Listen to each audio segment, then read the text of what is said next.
Air force అగ్నివాయు సంబంధించినటువంటిది ఎవరైతే group X5 application చేసుకున్నారో అప్లికేషన్ చేసుకున్న వారికి అడ్మిట్ కార్డ్స్ అయితే వచ్చాయి. ఆల్రెడీ మీ యొక్క ఎగ్జామినేషన్ డేట్ అండ్ సిటీ అనేది చెక్ చేసుకున్నారు కదా మీరు ఇంత ముందుకు. Examination date and city check చేసుకున్న వాళ్ళకి ఈ యొక్క అడ్మిట్ కార్డ్ అనేది దాని గురించి వివరంగా చూడండి, కంగారు పడకండి వెంటనే. సో ఫస్ట్ ఆఫ్ ఆల్ నేను టెలిగ్రామ్లో లింక్ అయితే పోస్ట్ చేశాను. టెలిగ్రామ్కి వెళ్ళి మీరు UHJ ఛానల్ అని సెర్చ్ చేసిన వస్తుంది, లేదా డిస్క్రిప్షన్లో కూడా లింక్ ఇచ్చేస్తాను. ఏంటి అని అంటే UFJ channel, okay, CHANNEL UFJ channel అని సెర్చ్ చేసినా వస్తుంది, లేదా డిస్క్రిప్షన్లో కూడా ఇచ్చేస్తాను లింక్ అనేది. ఆ టెలిగ్రామ్కి వెళ్ళాక లింక్ పైన క్లిక్ చేసి ఇలా వస్తుంది. అరే దీనికంటే ముందుగా మనం ఏం చేయాలి అని అంటే, సో మనకి ఎగ్జామినేషన్ డేట్ అనేది ఫర్ ఎగ్జాంపుల్ 17th డేట్ ఉన్న వాళ్ళకి ఏంటంటే ఈ రోజు నుంచి అడ్మిట్ కార్డ్స్ వస్తాయి. 18th డేట్ ఉన్న వాళ్ళకైతే ఎగ్జామినేషన్ అనేది రేపటి నుంచి వస్తాయి. మరి 17th ఉంది 18th అని నాకు ఎలా తెలుస్తుంది అంటే, మనం examination and date and city అనేది చెక్ చేసుకునే ఆప్షన్ వచ్చింది కదా మనకి ఇంతకుముందుకు, అది నేను ఆల్రెడీ చెప్పాను. ఓకేనా, ఫర్ ఎగ్జాంపుల్ మీకు 20 రోజు ఎగ్జామినేషన్ ఉంటే 19th రోజు వస్తుంది అడ్మిట్ కార్డ్ అనేది. ఈ విధంగా మీరు చెక్ చేసుకోవాలి. మరి చెక్ చేసుకోవడానికి మనకి ఏమేమి కావాలి డీటెయిల్స్ అంటే, మనం ఏదైతే యూజర్ ఐడి అని అంటే మెయిల్ ఐడి ఉంటుంది కదా మనం రిజిస్టర్ చేసుకున్నప్పటిది, ఆ మెయిల్ ఐడి అండ్ తర్వాతకి పాస్వర్డ్ ఉంటుంది కదా మనం క్రియేట్ చేసుకున్నటువంటి పాస్వర్డ్, ఆ తర్వాతకి క్యాప్చా ఉంటుంది కదా క్యాప్చా, ఇది ఎంటర్ చేయాలి. ఎంటర్ చేశాక మనకి అది ఏదైతే అడ్మిట్ కార్డ్ ఉంటుంది కదా అడ్మిట్ కార్డ్ అయితే కనిపిస్తుంది. అడ్మిట్ కార్డ్ అయితే డౌన్లోడ్ అయితే చేసుకోవచ్చు.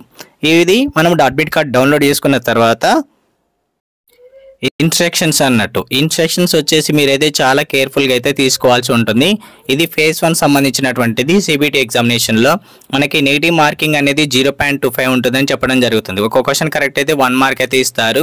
అండ్ మనకి ఎగ్జామినేషన్ హాల్ టికెట్కి ఎవరైతే వెళ్తాం కదా, వెళ్ళేటప్పుడు మీరైతే కొన్ని జాగ్రత్తలు అయితే తీసుకోవాలని చెప్తున్నారు. అందులో వచ్చేసి ఏంటంటే మనకి అడ్మిట్ కార్డ్ అయితే తీసుకెళ్ళాలి అని చెప్తున్నారు అన్నట్టు. అడ్మిట్ కార్డు ఖచ్చితంగా తీసుకెళ్తాం, అది కామన్. ఇది అడ్మిట్ కార్డు వచ్చేసి మనకైతే ఎటువంటి ఫోల్డ్ అయితే చేయకూడదు అని చెప్తున్నారు అన్నట్టు. అండ్ మీకు ఎగ్జామినేషన్ అనేది మార్చుకోవడానికి అట్లా కూడా అయితే ఛాన్స్ లేదు అని చెప్తున్నారు. అండ్ అడ్మిట్ కార్డుతో పాటుగా మీరు ఒక ఐడి ప్రూఫ్ అయితే తీసుకెళ్లాల్సి ఉంటుంది. ఐడి ప్రూఫ్ వచ్చేసి పాస్పోర్ట్ ఏదైతే మన ఆధార్ కార్డు ఉంది కదా, ఆధార్ కార్డు అయితే తీసుకెళ్ళాలి. ఇఫ్ ఇన్ కేస్ మీరు ఆధార్ కార్డులో ఏమైనా మిస్టేక్స్ కనుక ఉన్నట్లయితే మనం 10th మెమో అయితే తీసుకెళ్లాల్సి ఉంటుంది. అది ఒకసారి అయితే గమనించాల్సిన విషయం అన్నట్టు. ఓకేనా, క్లియర్ కట్గా. అండ్ అడ్మిట్ కార్డు వచ్చేసి కలర్ ప్రింట్ అయ్యే తీసుకెళ్ళండి. ఓకేనా, సో ఇది ఒకసారి గమనించాలి. ఓకేనా, సో నెక్స్ట్ వచ్చేసి మనకి అడ్మిట్ కార్డుతో పాటుగా పాస్పోర్ట్స్ అయితే 2 పాస్పోర్ట్స్ అయితే తీసుకెళ్లాల్సి ఉంటుంది అన్నట్టు.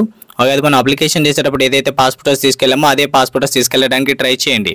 అండ్ అదేవిధంగా మనకు ఇక్కడ blue pen or black pen అయితే తీసుకెళ్లాల్సి ఉంటుంది అన్నట్టు. సో ఖచ్చితంగా అది మన రఫ్ వర్క్కి యూజ్ అవుతుంది. ఓకేనా, నెక్స్ట్ వచ్చేసి మనకి ఇక్కడ ఎటువంటి టీషర్ట్స్ కానీ హుడీస్ కానీ షూస్ కానీ, ఓకేనా, సో ఇటువంటిది రాకూడదు అని చెప్తున్నారు అన్నట్టు. ఒక సిక్ వాళ్ళు తప్ప ఎవరు కూడా ఇంకా క్యాప్ పెట్టుకొని ఇలాంటివి అయితే రాకూడదు అని చెప్తున్నారు అన్నట్టు. ఓకేనా, సో నెక్స్ట్ వచ్చేసి ఇక్కడ మనకి ఇక్కడ డ్రెస్సెస్ సంబంధించినటువంటిది ఇచ్చారన్నట్టు. ఇందాక నేనైతే టీషర్ట్స్ కానీ హుడీస్ కానీ మొత్తం ఉంటాయి కదా, అటువంటిది అవుతుంది. ఫార్మల్లో వెళ్ళండి, నార్మల్ షర్ట్ అండ్ ప్యాంట్ వేసుకొని వెళ్ళండి. ఓకేనా, సో అది బెటర్, ఎందుకంటే వాళ్ళు మెన్షన్ చేస్తారు కాబట్టి. లేదంటే అక్కడ స్లిప్పర్స్ అది షూ ఉన్నాయనుకోండి, లోఫర్ షూ కానీ అటువంటిది ఏమైనా ఉంటే అక్కడ తీసించేస్తారు బయట, మన ఇబ్బంది లేకుండా.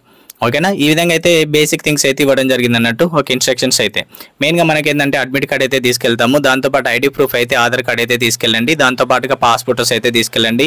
అండ్ ఇక్కడ ఎటువంటి ఒరిజినల్ డాక్యుమెంట్స్ ఇమ్మని చెప్పలేదు, కానీ ఏమైనా అడ్రస్ ప్రూఫ్లో ఆధార్ కార్డులో ఏదైతే మిస్టేక్స్ ఉంటాయి కాబట్టి మనకు దానికి సంబంధించినటువంటి ప్రూఫ్ చూపించుకోవడానికి మనమైతే ఒరిజినల్ మెమో తీసుకెళ్ళాలని అయితే ఒక సెకండరీగా నేనైతే సజెస్ట్ చేస్తున్నాను అన్నట్టు. ఓకేనా, లాస్ట్ టైం కూడా అలా సజెస్ట్ చేశాను. కొద్దిమందిని యాక్సెప్ట్ చేశారు, కొద్దిమందిని రిజెక్ట్ చేశారు. కాబట్టి దానికి మనం ఏం చేయలేం. ఎటువంటి ఎలక్ట్రానిక్ డివైజెస్ కూడా తీసుకొని వెళ్ళకూడదు అని చెప్తున్నారు. ఓకేనా, ఇంతకంటే పెద్దగా ఇన్స్ట్రక్షన్స్ ఏం లేదు. ఇంకా మెయిన్ థింగ్ వచ్చేసి నా నుంచి అయినా వాళ్ళ నుంచి అయినా కానీ ఎగ్జామినేషన్ సెంటర్కి అయితే మీరైతే ఆ రిపోర్టింగ్ టైం కంటే ½ అవర్ బిఫోరే మీరు అక్కడికి రీచ్ అయ్యే విధంగా ప్లాన్ చేసుకోండి. ఓకేనా, సో ఇక SC/ST వాళ్ళు ఇంకెవరైనా ఉంటే మీరైతే ఆ ట్రైన్ టికెట్స్ ఏదైనా ఉంటాయో కొంచెం పెట్టుకోండి, అది మీకు ఫర్దర్ లాస్ట్కి ఏమైనా యూజ్ అయితే అవ్వచ్చు. Okay, thank you friends, thank for watching, all the best.